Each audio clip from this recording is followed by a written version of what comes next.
Բարի երեկո եւ բարի գալուստ հայկական ժամանակ տաղավարում զրուցելու եմ Խաչիկ գյուղի հոգևոր հովիվ Տեր Հովհաննես Քահանա Մաթևոսյանի հետ։ Օրհնեցեք Տեր հայր։ Աստված օրհնի ձեզ։ Տեր հայր, 1 ամիս առաջ Խաչիկ գյուղում երբ վարչապետը որոշեց մասնակցել պատարագի, պատարագը դուք էիք մատուցում, նախ ընդհանուր առմամբ վերջին շրջանում քիչ չեն խոսակցությունները, որ վարչապետը դրան հասնում է, այսպես ասած, ամենատարբեր ճնշումների, կոմպրոմատների բանեցնելու միջոցով, այսինքն որ նախ հոգևորականը պատարագ մատուցի իր համար, ապա նաև Զեղչի կաթողիկոսի անունը։ Նախ կասեք ձեզ վրա առհասարակ ճնշում եղել է թե չէ։ Կաթողիկ վարչապետի կողմից ոչ, որովհետեւ ճնշում չի եղել եւ պատարագը մատուցել եմ ես այդ օրը եւ ինչպես որ արդեն նկատել էր պատարագին ներկա էր Վայոց թեմի առաջնորդը եւս 2 հոգեվորականներ եւ բնականաբար պատարագ մատուցողը պատարագիչը տվյալ օրվա, որը ես էի պատարագի ժամանակ կաթողիկոսի անունը զեղչվեց, այո, ճիշտ եք, որովհետեւ նախքան պատարագ եւ նախընթաց շաբաթներին քայլ առ քայլ այնպիսի ինֆորմացիաներ բացահայտվեցին եկեղեցու բարձրաստիճան հոգևորականների կենցաղի իրենց վարք ու բարքի հետ կապված, որ դրանք մեր մտքում եւ ուղեղում չէին տեղավորվում եւ պատարագային հատվածը որտեղ որ հիշատակվում է կաթողիկոսը շարունակության մեջ ասում է թող նա ուղիղ վարդապետությամբ երկար օրերով հովի Ստացվում է այսպես, որ ուղիղ վարդապետությունից տվյալ անձը շեղվել է եւ ըստ այդմ պատարագին հիշատակելու պատճառ չկա։ Եվ եթե շեղված է, ապա ինչու ենք մենք հիշատակում։ Եվ նաեւ մյուս հանգամանք կար, որ քանի որ Վայոց թեմի առաջնորդը որպես հայ եկեղեցու բարձրաստիճան հոգևորական այնտեղ ներկա էր, այս քայլով ես մի նոր ճանապարհ կարծես բացեցի, որ այս քննարկումները տեղափոխվի եպիսկոպոսների դաշտ, որովհետև հայ եկեղեցու ապագայով անմիջականորեն կարող են զբաղվել հայ առաքելական եկեղեցու եպիսկոպոսները, արքեպիսկոպոսները, մեր 2 պատրիարքները եւ ըստ այդմ Խաչիկի պատարագը նաեւ առանձնացավ դրանով, որ թեման տեղափոխվեց եպիսկոպոսների դաշտ, ինչը իմ մտահոգությունն էր այդ ամենից առաջ, ինչպես անել, որպեսզի մեր եկեղեցու կանոնական օրենքի համաձայն քննարկումները շարունակվեն եւ եպիսկոպոսները իրենք լուծումներ առաջարկեն ըստ եկեղեցու կարգի, սարքի, կանոնների, ընդհանուր պատկերացումներ, որտեղ իրենք են հոգևորականներ, իրենք են եկեղեցականներ եւ բարձրաստիճան ընդ որում թող իրենք առաջարկներ ներկայացնեն, թող քննարկումներ լինեն, բնականաբար ճշմարտություններ ծնվում են քննարկումների ընթացքում եւ ըստ այդմ որոշ հարցերում գուցե չեն համաձայնվի միմյանց հետ, որոշ հարցերում գուցե կհամաձայնվեն, բայց ժամանակը կբերի լուծումների։ Տեր Հովհաննես, ես ձեր խոսքից ճիշտ հասկացա, որ հենց այդ պատարագը ազդակ դարձավ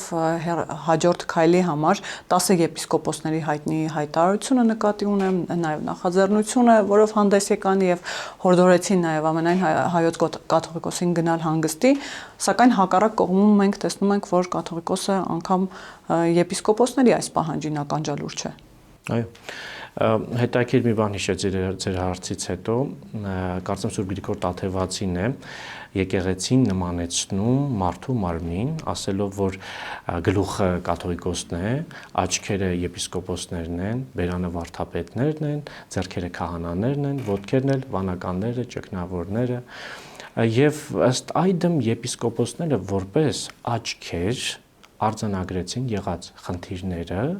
եւ ըստ այդմ տեսնելով, որտեղ եպիսկոպոս նշանակում է տեսուչ, որպես տեսուչներ իրենց վիճակների, հայ եկեղեցու առհասարակ, տեսնելով բազում հարցեր եւ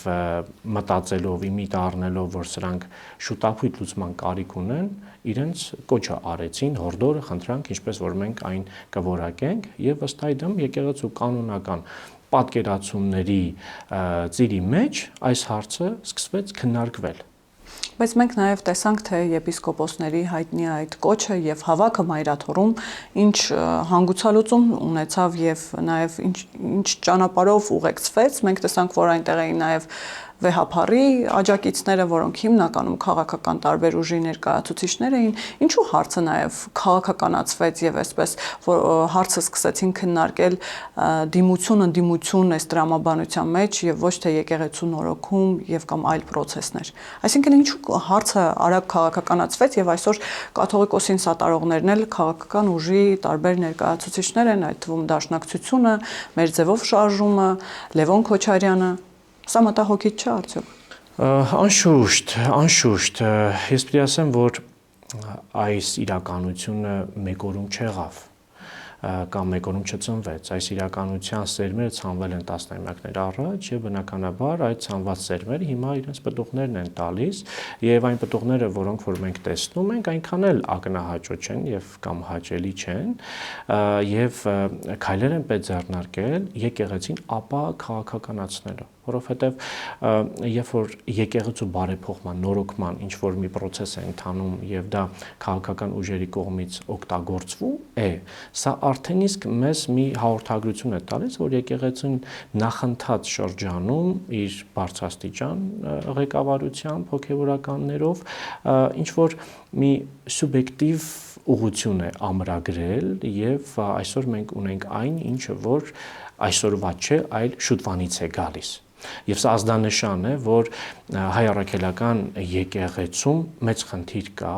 իսկ խնդիրը հետևյալն է. եկեղեցին ինքը հոգևոր կառույց է, ինքը Քրիստոսի հոգևոր մարմինն է աշխարհի վրա։ Եկեղեցու առաքելությունը մարդկանց հոգեխնամքը իրականացնելն է։ Եվ երբ որ եկեղեցին իր որոշ հոգևորականներով այդ գործառույթը չի իրականացնում եւ հագնում է այլ իրականության հագուստներ, այնտեղ ինչ որ մի գործ անելու համար, ստացվում է, որ դու քո գործառույթը չիրականացրեցիր, մյուս տեղում էլ չստացվեց։ Տեր Հովհաննես, իսկ ինչ հագուստ են հագել եւ ինչ գործառույթ են կատարում եկեղեցու բարձրաստիճան որոշ ներկայացուցիչներ, հատկապես վերջին բացահայտումները, դուք ձեր բացման խոսքում նաեւ նշեցիք, որ այս վերջին բացահայտումները ձեզ համար էլ նորություն էին, ինչ որ իմաստով նաեւ շոկային էին։ Այս վերջին բացահայտումները ձեզ համար շոկային չէին, նույն Եզրած Ներսիսյանի հետ կապված,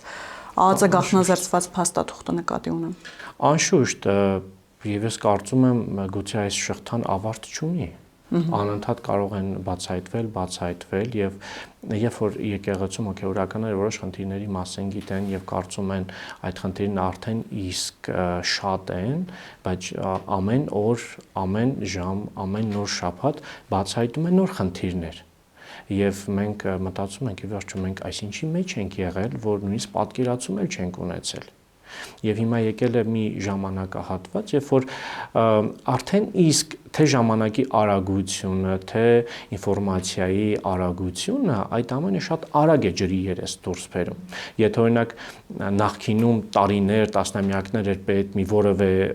հարցի խնդրի վերաբերյալ պատկերացում կազմելու համար, հիմա 1 ժամը կամ 1 օրը բավական է լինում լիարժեքորեն հասկանալու խնդրի էությունը։ Այո, այս բացահայտումները մեզ համար շոկային են, բայց կարծես մենք արդեն իսկ իմունիտետ ենք ձեռք բերել, որ պատրաստ ենք ամեն ինչ լսելու, ամեն ինչ իմանալու։ Եվ սա ինչի հետևանք է, սա հետևանքն է որոշ հոգևորականների բարձրաստիճան Աստծո ճանապարհից դուրս գալու, շեղվելու եւ այլ գործառույթներով, այլ զբաղմունքներով զբաղվելու։ Եթե հոգևորականը Աստծո խոսքով ամեն օր սնուցվի, իր ներսում իր սրտի ավելցուկ Աստծո խոսքը լինի, նա ինչու պիտի մտնի այլ հարթություններ, որտեղ որ ինքը անելիք չունի։ Ի վերջո կան քաղաքական գործիչներ, որ քաղաքականությամբ են զբաղվում, կան բժիշկներ, որ բժշկությամբ են զբաղվում, ուսուցիչներ, որ ուսուցչությամբ են զբաղվում։ Մեր առաքելությունը Աստծո խոսքը մարդկանց քարոզելն է եւ Աստծո խոսքով մարդկանց հոգեվոր բժշկություն բերելն է։ Երբ որ մենք դա չենք անում, ինչ էլ որ անենք, հաստատ վատ ենք անելու։ Իսկ ամենայն հայոց կաթողիկոսը Աստծո խոսքի կրողն է եւ կամ քարոզողն է, տարածողն է, ձեր անձնական շփումները ինչի մասին են վկայում։ Օրինակ հոգեվորականներ կան, որ թեկուզ մեր տաղավարից հայտնել են, որ հոգեվոր մարդ չէ կաթողիկոսը։ Ձեր կարծիքը, տեսակետն ինչպիսին է այդ առումով։ Եթե կաթողիկոսը լիներ հոգեվոր մարդ, մենք դա կտեսնեինք եւ ժողովուրդը կտեսներ։ Եվ երբ որ օդանավականում կաթողիկոս շրջում եւ ասում է ուր է ժողովուրդը,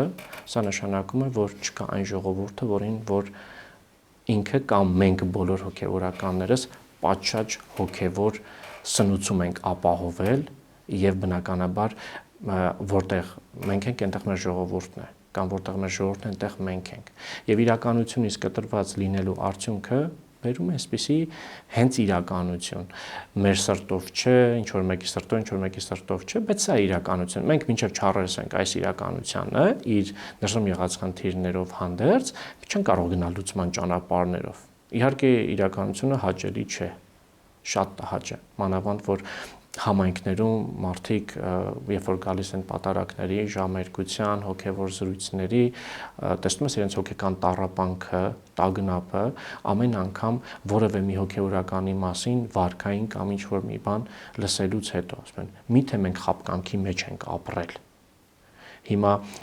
սա էլ մարդկանց մոտ հոգեկան լարվածություն է ստեղծում, մեզ մոտ էլ է ստեղծում, բայց այս ամեն ինչը միայն կհաղթարվի Աստծո կամքով եւ աստվածային գործիքներով, սիրով։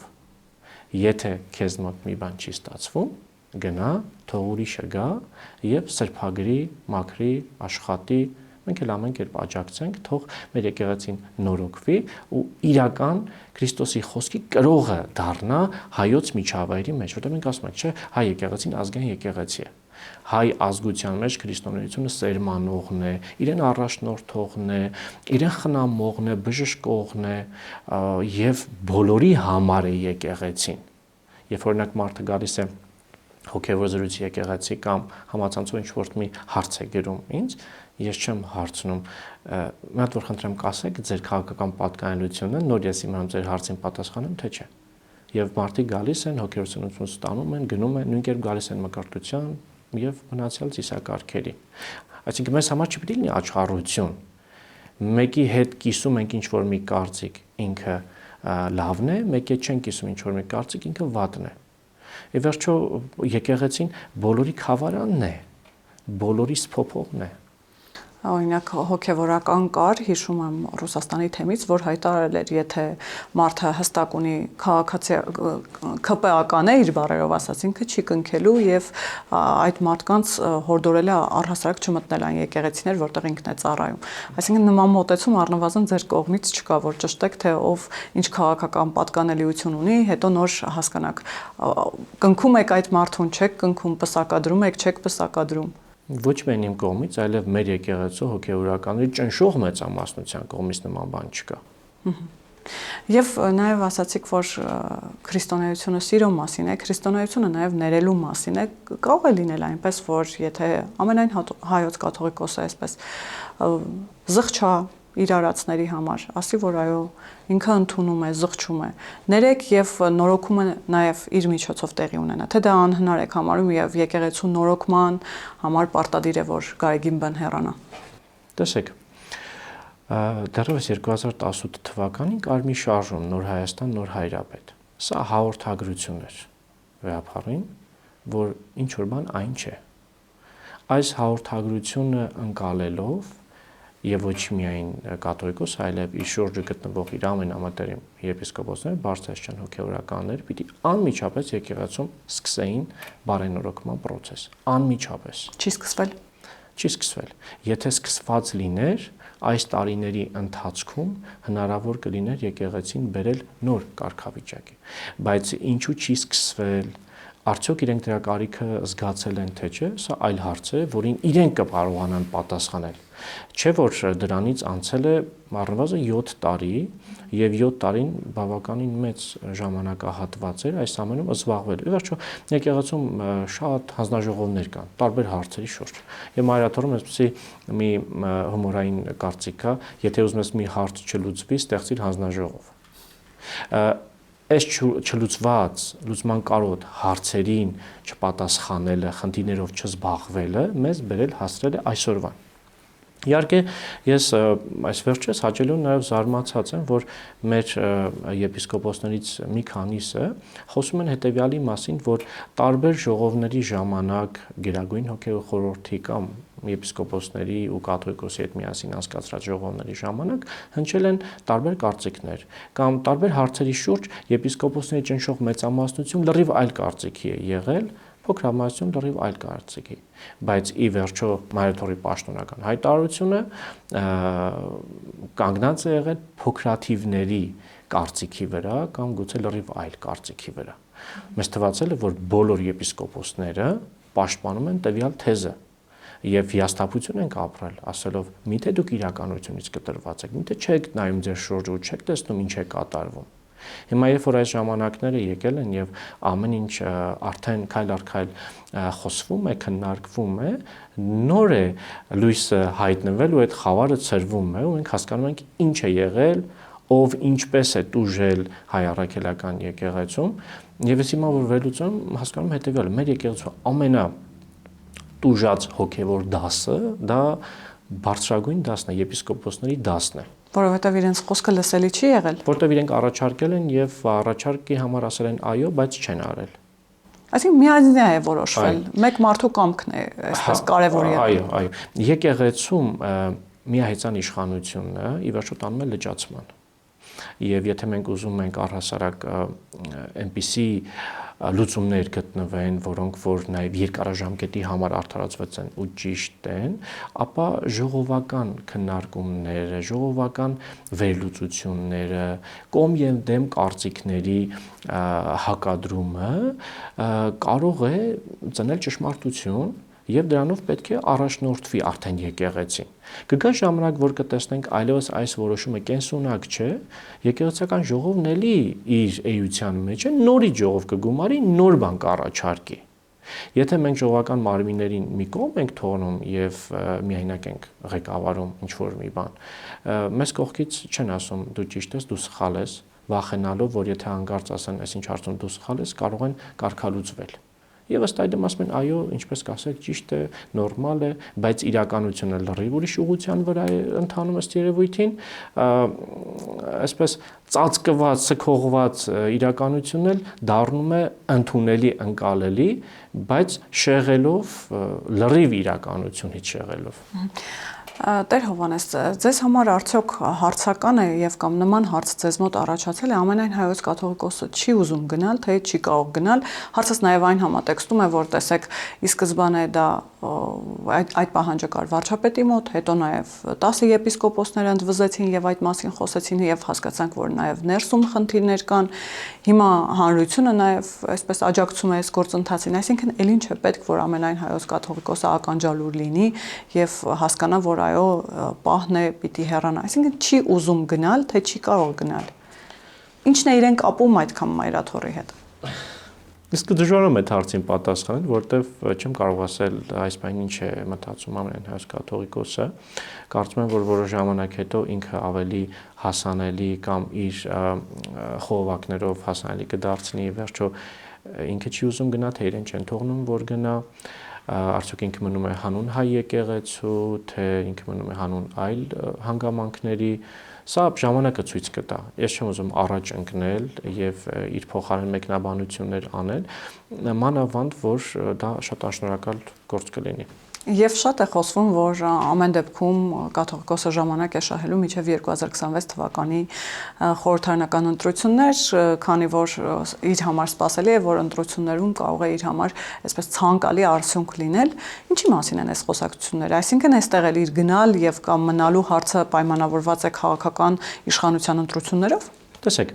երբ որ ուղիղ հարցեր են հնչում եւ այդ ուղիղ հարցերին ուղիղ պատասխաններ չեն գալիս, ենթադրությունները բնականաբար գլուխ են բարձրացնում։ Եվ բնականաբար այդ ենթադրությունները գլուխ են բարձրացնում եւ իշխանական թևի մոտ եւ ընդդիմության թևի մոտ։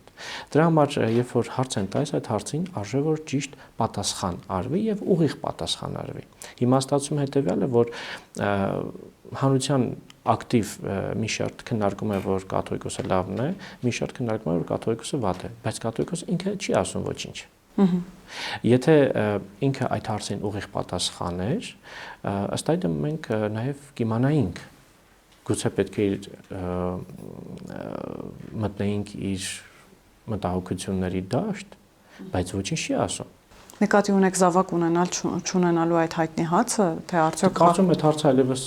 քննարկելու բան չունի, որովհետև ըստ երևույթին մարդիկ նաև ճանաչում են, մարդիկ նաև գիտեն, եթե եթե կաթողիկոսը ունի զավակ, թող Աստված օրհնի իր զավակին, իր թոռնիկներին, մենք ինչ որ մի բան չունենք ասելու այդ մարդկանց, բայց սա ազդանշան է, որ եկեղեցում կուսակրոնության հարցը պիտի վերանայվի եւ հնարավորինս շուտ, որովհետեւ կեղծ իրականություններով Քրիստոսի եկեղեցին չի կարող գործել, գոյատևել եւ քարոզել, ասել մի բան, ապրել լրիվ այլ կենցաղով։ Չի կարող վեղարը եւ կինը իրար հետ համատեղվել։ Դա ուղղակի անհնարին է։ Վեղարը վանականության, կուսակրոնության խորհրդանիշն է։ Ամուսնացիալ կարգավիճակ հոգևոր սպասավորների համար Աստծուց օրհնված է։ Եվ իմ մոտ միշտ հարց է առաջանում, օրինակ եկեղեցին ունի 7 խորհուրդներ, մեկը ձեռնադրությունն է, մյուսը պսակն է, ամուսնությունն է, ոնց կարելի է ձեռնադրվել կուսակրոն, հետո նաև ամուսնանալ։ Այսինքն կուսակրոն ձեռնադրվելուց հետո նաև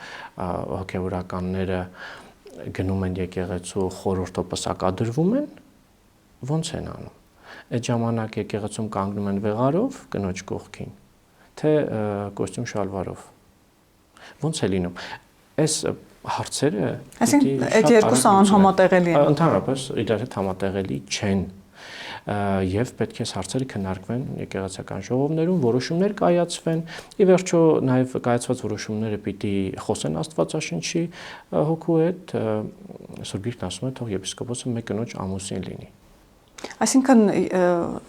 եպիսկոպոսների ամուսնացյալ լինելը ըստ էության չի արգելվում։ Չի արգելվում, այո, եւ մեզ մոտ առաջին դարերում եպիսկոպոսները ամուսնացյալ են եղել են նաև կուսակրոն եպիսկոպոսներ, եղել են ամուսնացյալ եպիսկոպոսներ, ինչն է խանգարում, որ մեր ժամանակներում էլ լինեն ամուսնացյալ եպիսկոպոսներ, օրինական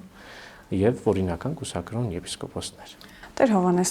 նկատել ենք նաև, որ կուսակրոնության հարցը վերջին շրջանում շատ է շահարկվում եւ ներսում էլ կարծես թե դա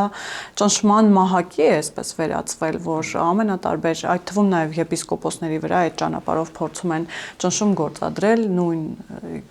կին եւ զավակ ունենալու հանգամանքով եւ այսպես շարունակ։ Այսինքն հարցը երբևէ ներսում չի բարձրացվել եւ կամ կարիք չկա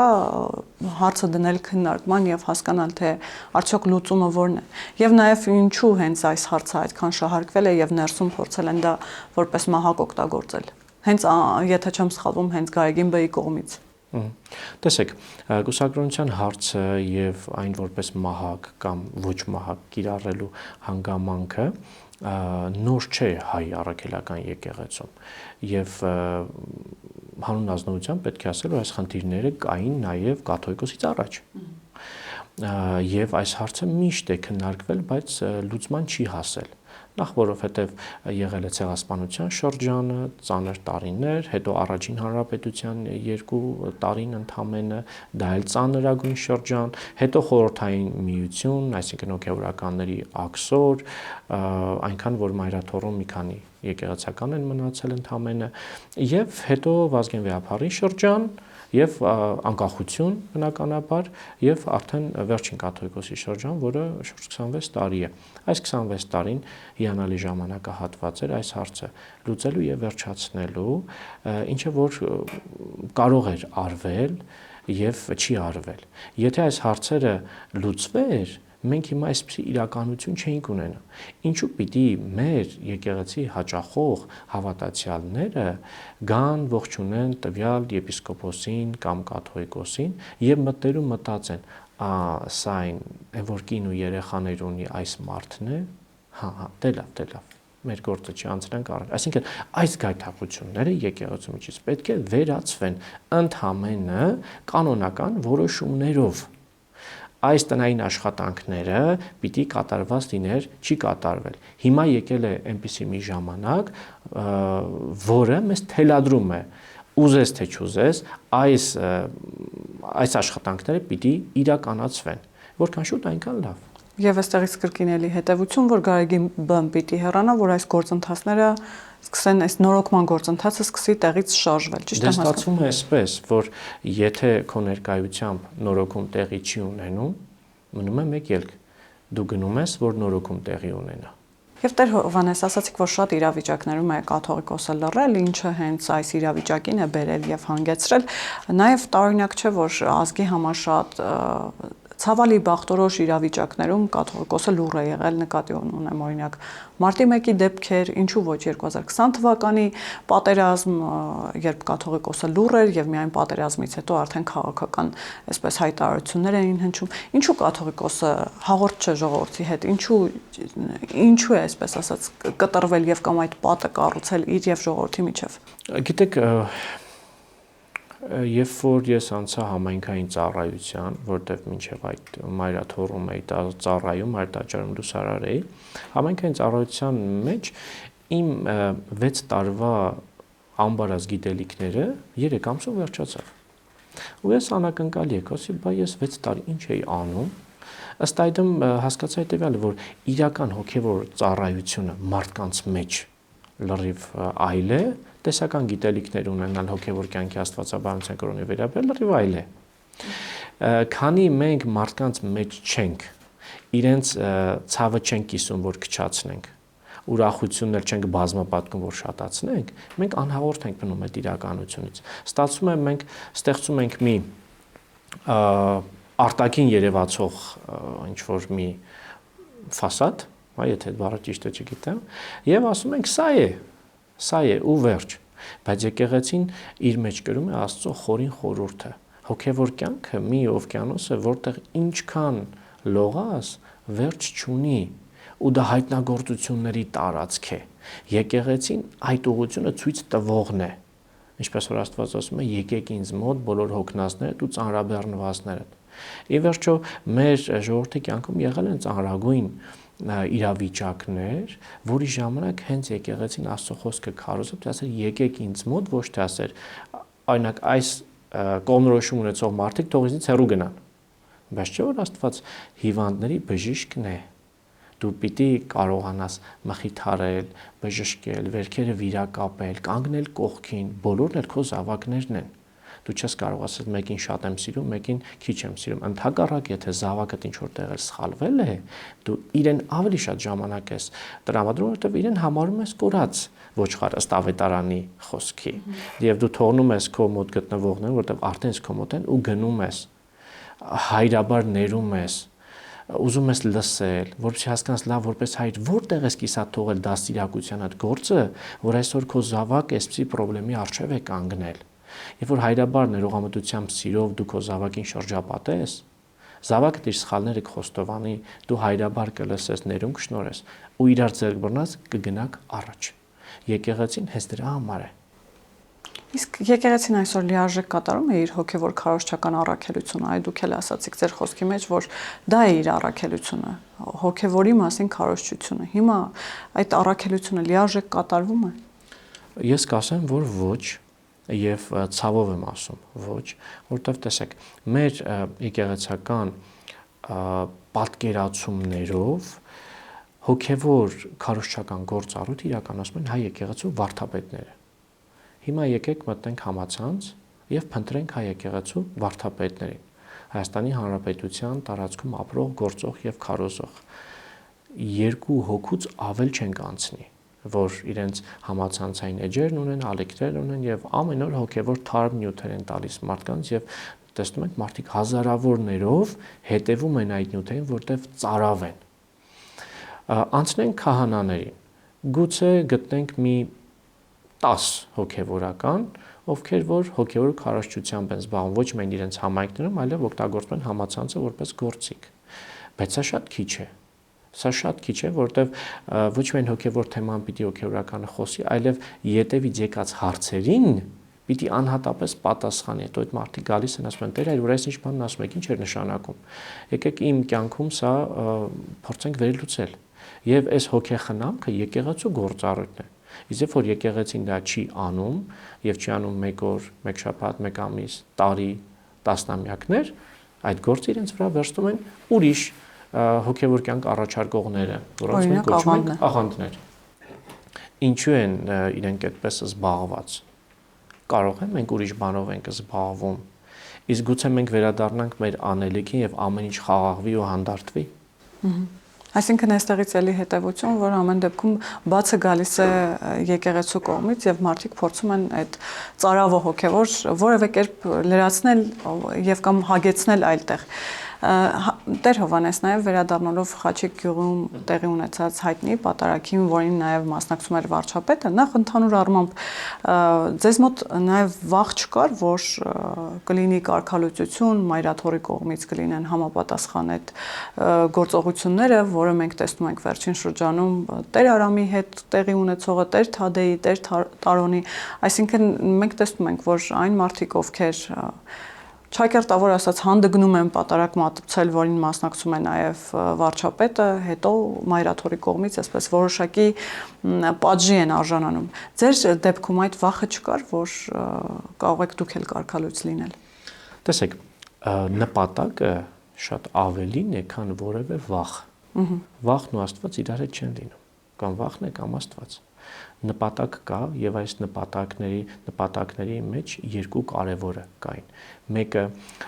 process-ը փոխանցել եպիսկոպոսներին, որովհետեւ իրենք եկեղեցական կանոնական դաշտում աշխատեն։ Երկրորդը նաեւ եթե դուք ուշադիր եղաք, վարչապետի այցը ոչ միայն պատարագի համար էր, այլ նաեւ վարչապետը այդ օրը շրջեց Խաչիկում, ծանոթացավ տնաշինական ծրագրերին, ինչի արդյունքում Խաչիկում մի քանի տասնյակ նոր տներ են կառուցվել, մարդիկ ապրում էին հողե աղյուսաշեն տների մեջ, որոնք որ թեթև երկրաշարժից կարող էին փլվել, եւ հիմա այնտեղ տներ են կառուցվում։ Խաչիկում մանկապարտեզ է բացվել, Խաչիկում եկեղեցին է վերանորոգվել գյուղացիների եւ բարերարների ջանքերով, Խաչիկում հրշեջ ծառայություն կա։ Այսինքն վարչապետի այցը նաև այլ հարցեր լուծեց։ Այո, շատ հարցեր լուծեց եւ լուծեց Խաչիկի ոռոգման ջրի հարցը, որովհետեւ Խաչիկում ոռոգման ջուր որպես այդպեսին չկա, խմելու ջուրն էլ շատ քիչ է, քանակապես ինքը սարի վրա է գտնվում գյուղը, որովհետեւ Խաչիկ ունենա ոռոգման ջուր, Արենից պիտի պոմպակայաններով Արփագետի ջուրը մղեն Խաչիկ, դա մեծ ծախսերի հետ է կապված, ինչը որ արդեն լուծման ընթացքի մեջ մտավ պոմպականներ կառուցելու տեսանկյունից, եւ մյուսը Խաչիկի ճանապարհի մի մեծ հատվածը բավականին վթարված է, այնտեղ մի լավ գաղափար առաջարկվեց նորավանքից ճանապարհ ուղիղ միացնել Խաչիկին եւ ինքը կունենա զբոսաշրջային նշանակություն եւ նաեւ ռազմավարական նշանակություն։ Այսինքն որոշակիորեն կյանքն է աշխուժացրել Խաչիկում, աշխատանքներ են տարվում։ Եվ նաև Տեր Հովհաննես, գիտեմ, որ ձեր սոցիալական տարբեր հարթակների, նաև YouTube-յան ալիքի միջոցով պարբերաբար քարոզում եք, եթե չեմ սխալվում, անգամ ամենօրյա ռեժիմով քրիստոնեական խոսքն եք փորձում մարդկանց հասցնել եւ նաև այդ իմաստով եք հայտնվել Մայրաթորի ուշադրության կենտրոնում, կխնդրեմ մանրամասնել, թե ինչի մասին է խոսքը, եթե չեմ սխալվում, Մայրաթոր եք հրավիրվել, նաև այդ իմաստով բացատրություններ են պահանջել, եթե չեմ սխալվում, անգամ որոշակի այսպես հորդոր եւ կամ պահանջ է եղել, որ ձեր սոցիալական հարթակները եւ կամ YouTube-յան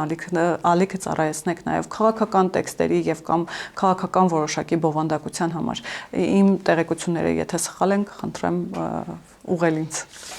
Անշուշտ եղել են հանդիպումներ, եղել են հրավերներ, եղել են քննարկումներ։ Ես չէի ուզենա անդրադառնալ այդ թեմային,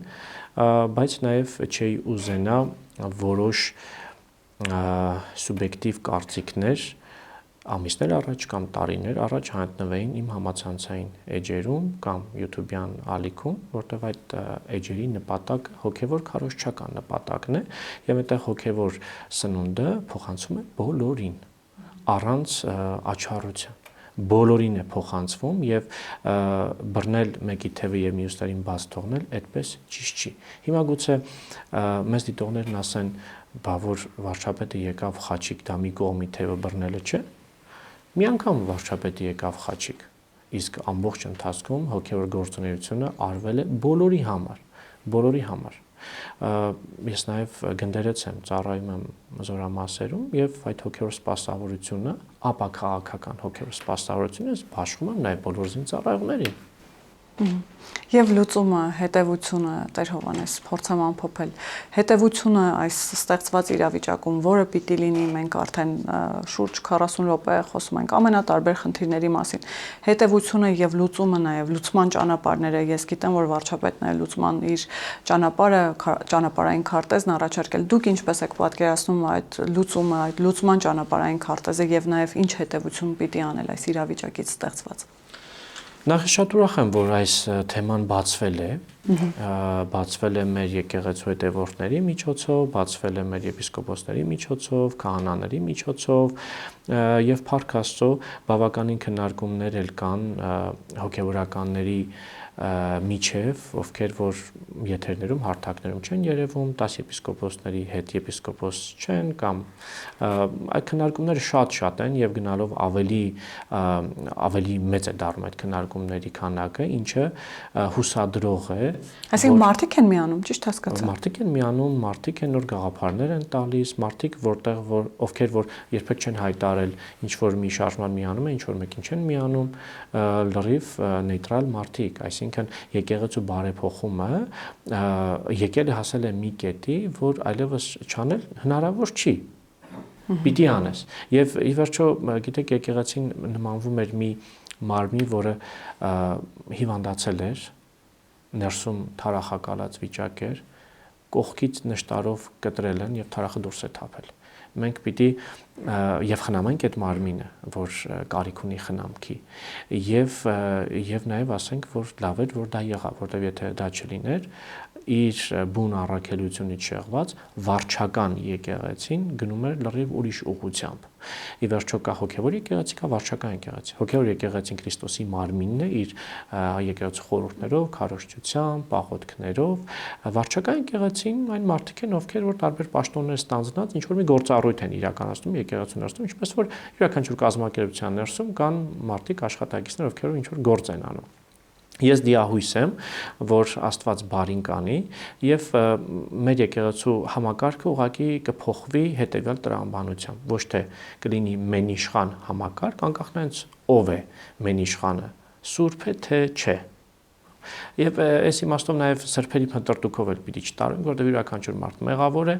պարզապես այն մարդիկ, ովքեր իրենց մեջ գտնում են պոտենցիալ, Աստծո շնորհ, պիտի ներգրավեն, որպեսզի այս process-ները հնարավորինս անվթար խնամքով իրականացնեն եւ գան կանոնական դաշտ, քննարկվի այս ամենը, ձևավորվի եկեղեցու կանոնագիրքը եւ մենք ոչ թե նայենք իրար եւ ասենք դու որպես քահանա լավն ես կամ դու որպես եպիսկոպոս լավն ես կամ վատն ես, այլ բոլորս նայենք կանոնին առանց անձնական դաշտ բերելու։ Եվ ես վստահ եմ, որ ամեն ինչ շատ լավ է լինելու եւ համակարգը փոխվում է։ Մեկ հոգու իշխանությունից անցում է կատարվում ժողովական իշխանության։ Շնորհակալ եմ Տեր հայր։ Ես եմ շնորհակալ։ Հիշեցնեմ, որ տաղավարում զրուցում էի Խաչիկ գյուղի հոգևոր հովիվ Տեր Հովհաննես քահանա Մաթևոսյանի հետ։ Կհանդիպենք։